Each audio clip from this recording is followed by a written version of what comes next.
Alhamdulillahirabbil alamin. Wassalatu wassalamu ala asyrofil anbiya'i wal mursalin wa ala alihi wa sahbihi ajma'in. Amma ba'du. Anak-anak sekalian, mari kita belajar fikih. Kali ini kita belajar fikih tentang sumber-sumber hukum yang diperselisihkan oleh para ulama, atau kata lain itu mukhtalaf alaih atau mukhtalaf fiqh, atau yang ringkas mukhtalaf, gitu saja. Nanti ada banyak, ada yang mengatakan 7, ada yang mengatakan 8. Adapun sumber-sumber hukum yang muttafaq alaih atau muttafaq atau yang disepakati oleh para ulama, itu kamu kan sudah jelas, yaitu 1 Quran, 2 hadis, 3 ijma', 4 qiyas. Adapun yang mukhtalaf fiqh atau mukhtalaf alaih, itu yang pertama adalah istihsan. Ini perlu diperhatikan, namanya perlu saya tulis. Sumber hukum yang mukhtalaf itu 1 istihsan.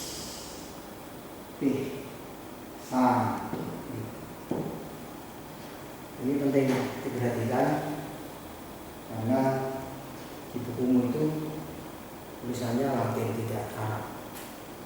Kalau sampai nggak membaca Arabnya, ya bisa jadi bacanya salah, karena istihsan di situ ditulis H, jadi H itu H.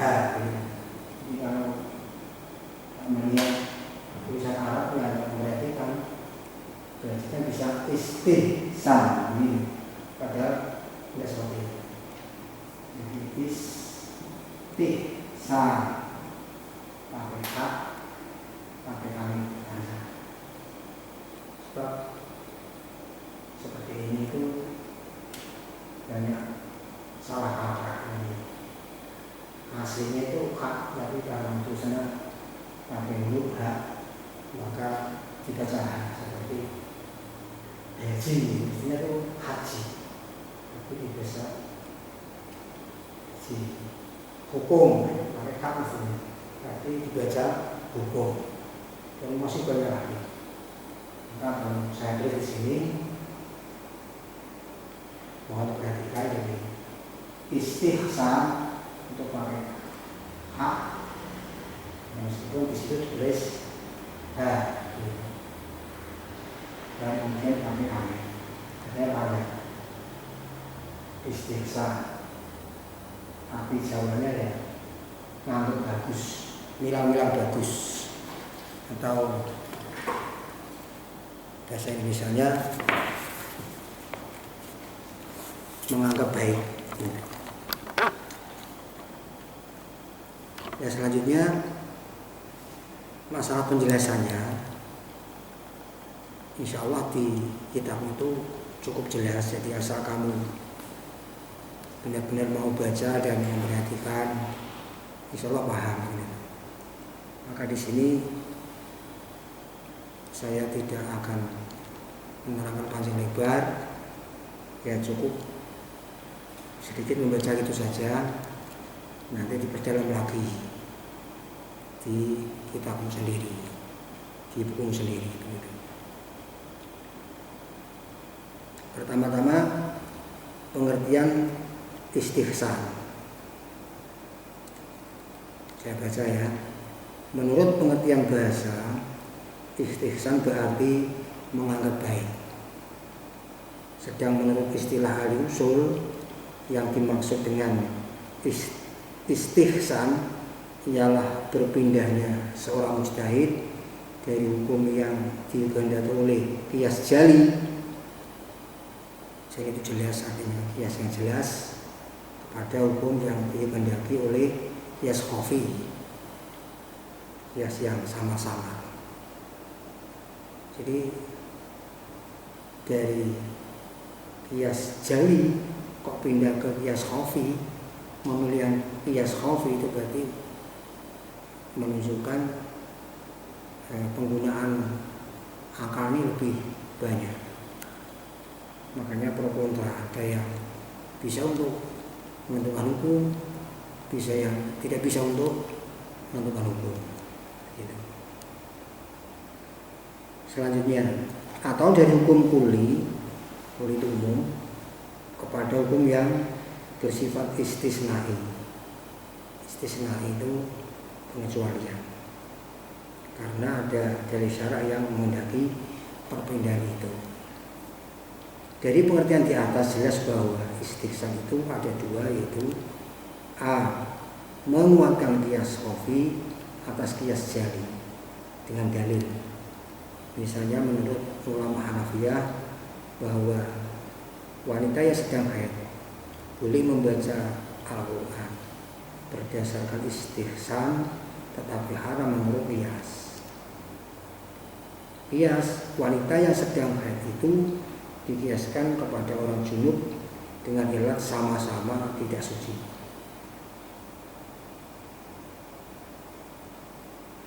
Orang junub haram membaca Al-Quran, maka orang yang haid juga haram membaca Al-Quran.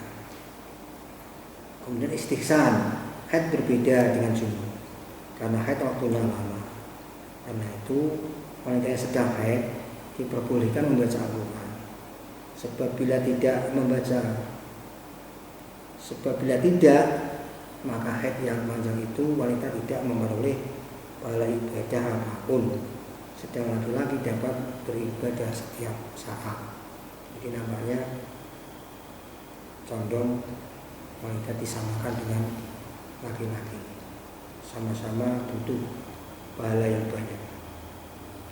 Kemudian yang B, pengecualian sebagian hukum kuli dengan dalil. Misalnya jual beli salon pesanan berdasarkan istihsan diperbolehkan.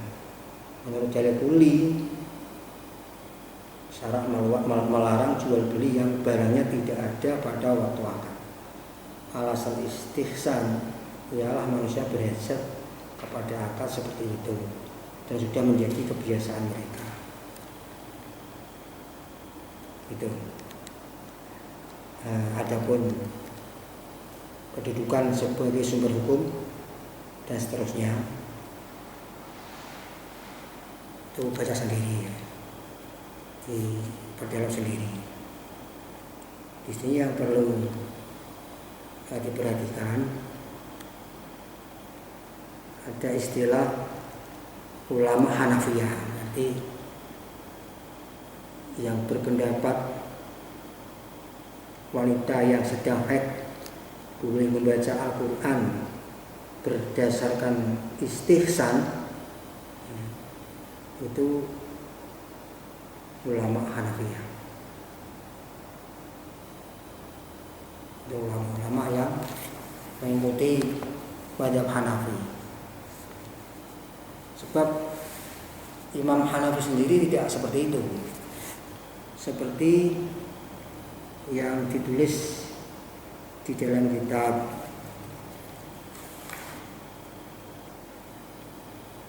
Rahmatul Ummah, juga kitab Mizan Kubro, itu ibaratnya seperti ini. Faslun wal haidu kal junubi fi sholati bil ittifaqi wa fil qiraati inda Abi Hanifah wa Syafi'i wa Ahmad wa al-Malik riwayatan ihdahuma taqra'ul ayat al-yasira walati naqala al-aksaru min ashabihi anha taqra'u ma sya'a bahwa pada budak kalau dimanani wahai tewateng kahet kajunubi ku kaya wong kang sinabang fi sholat ing sholat ittifaqi lawan mupakate ulama berarti orang haid haram sholat, orang jinabah juga haram sholat, soalnya tidak sah. Ini ulama sepakat. Kemudian seterusnya wafil qiraati, nah ini dalam maca Quran ini Abi Hanifah, mengko Abi Hanifah, nah ini Abi Hanifah, wa Syafi'i Imam Syafi'i, wa Ahmad Imam Ahmad, wa an Malik lan itu saling Imam Malik riwayatan dari riwayat dan seterusnya. Jadi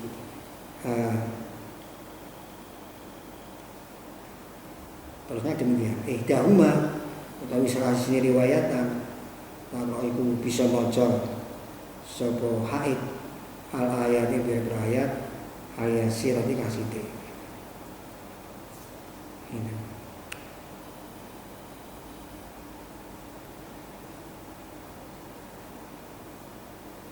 Menurut Imam Abu Hanifah dan Imam Syafi'i begitu, dan Imam Ahmad itu tidak boleh. Kita anggapnya di sini.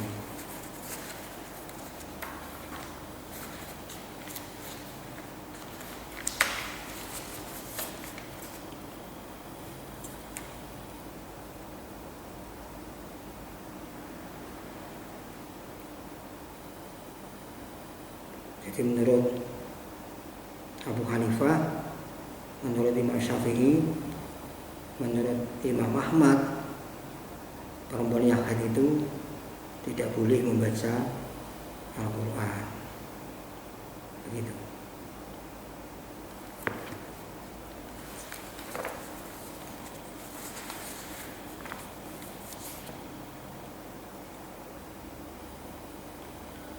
Walati tawi riwayat nakola kang mindah ing alati al aksaruna sapa agak ulama min ashab sing pira-pira ashabu Malik ana sak temene haid tawa iku bisa maca sapa haid maing Quran saat ngarep sapa haid ing wa utawi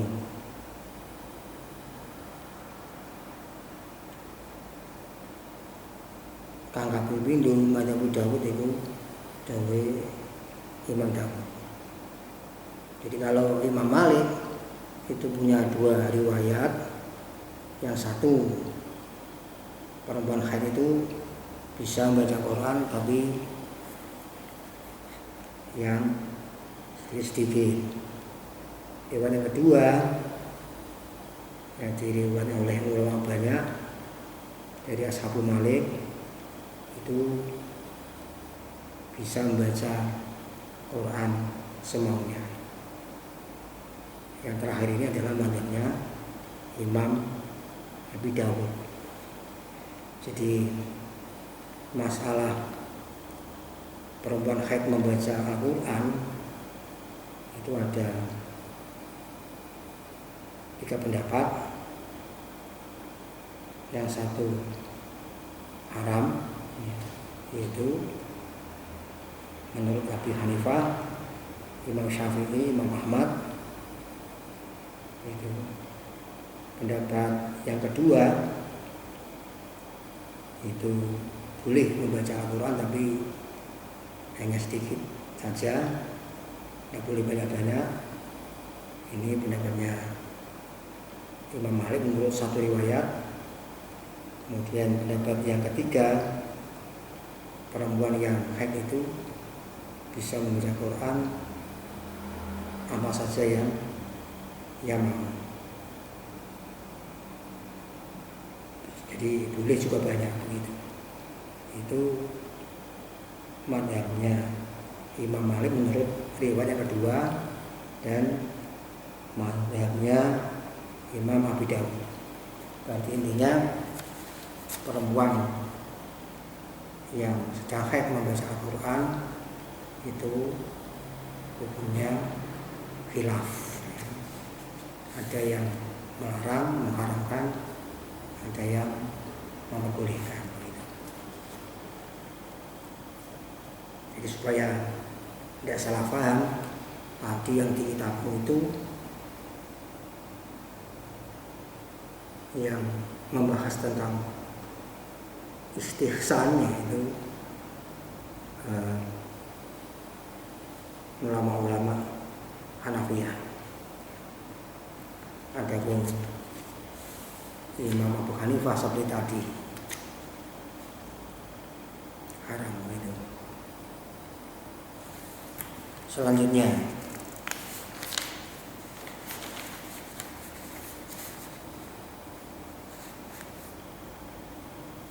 sumber hukum yang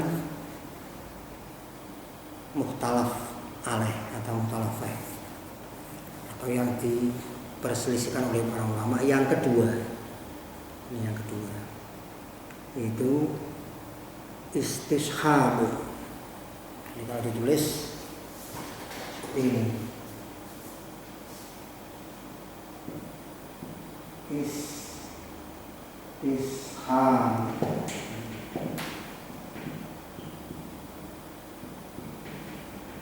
Di hukum itu huruf H ditulis H. Jadi kalau tidak melihat Arabnya ya bacanya istishab, salah. Artinya istishab.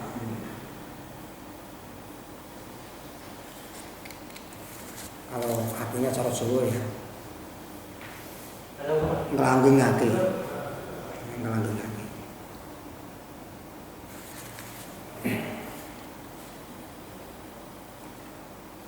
Itu juga mudah difaham asal kamu benar-benar mau membaca bukumu dan memperhatikan begitu. Ini di sini saya juga tidak akan memberi keterangan panjang lebar, cukup saya baca saja.